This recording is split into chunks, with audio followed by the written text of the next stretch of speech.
കൊടുക്കാൻ പറ്റാത്ത വാക്കുകൾ കൊടുക്കാതിരിക്കുക. കാരണം നിങ്ങൾക്ക് അത് കേവലം വാക്കുകൾ മാത്രമായിരിക്കാം, പക്ഷേ ചിലർക്ക് അത് ജീവിതത്തിലെ പ്രതീക്ഷകളും സ്വപ്നങ്ങളുമാകാം.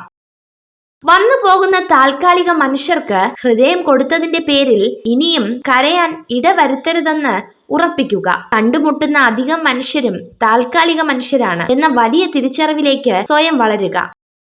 നിങ്ങളെ വെറുക്കുന്നവരെ നിങ്ങൾ ഒരിക്കലും വെറുക്കരുത്. പകരം അവരെ ബഹുമാനിക്കുക. കാരണം നിങ്ങൾ അവരെക്കാൾ മികച്ചതാണെന്ന് ഏറ്റവും കൂടുതൽ ചിന്തിച്ചു കൊണ്ടിരിക്കുന്നത് അവരാണ്.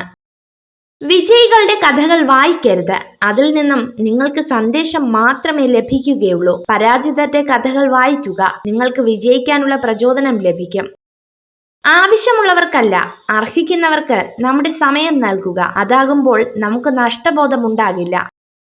ഊഹങ്ങൾ തെറ്റിയേക്കാം, പക്ഷെ അനുഭവങ്ങൾ ഒരിക്കലും തെറ്റില്ല. കാരണം ഊഹം നമ്മുടെ മനസ്സിന്റെ സങ്കല്പവും അനുഭവം ജീവിത പാഠവുമാണ്. വീഴുന്നത് ഒരു പരാജയമല്ല, മറിച്ച് എഴുന്നേൽക്കാൻ ശ്രമിക്കാതിരിക്കുന്നതാണ് പരാജയം.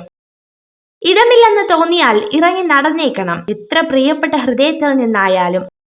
നിങ്ങൾക്ക് നിങ്ങളുടെ ഭാവി മാറ്റാൻ കഴിയില്ല, പക്ഷേ നിങ്ങൾക്ക് നിങ്ങളുടെ ശീലങ്ങൾ മാറ്റാൻ കഴിയും. തീർച്ചയായും നിങ്ങളുടെ ശീലങ്ങൾ നിങ്ങളുടെ ഭാവിയെ മാറ്റുന്നതാണ്.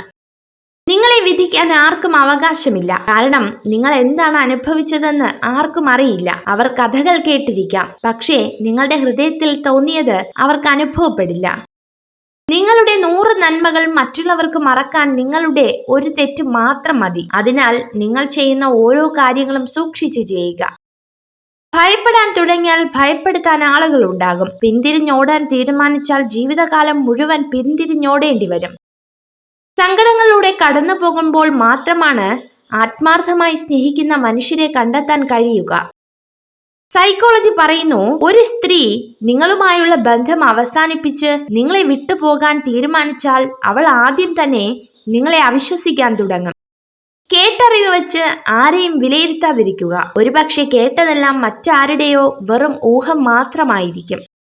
അലസമായൊരു ജീവിതമല്ല, ആസ്വദിച്ചിട്ടുള്ള ജീവിതമാകട്ടെ നമ്മുടേത്. മൃദുവായി നടന്നും എളിമയോടെ സംസാരിച്ചും കരുതലോടെ കാൽവച്ചും സ്നേഹത്തോടെ പെരുമാറിയും നമുക്ക് യാത്രയെ സുന്ദരമാക്കാം. നിങ്ങൾ ഈ വീഡിയോ കണ്ടതിന് നന്ദി. ഇതുപോലുള്ള കൂടുതൽ വീഡിയോകൾക്കായി ചാനൽ സബ്സ്ക്രൈബ് ചെയ്യൂ.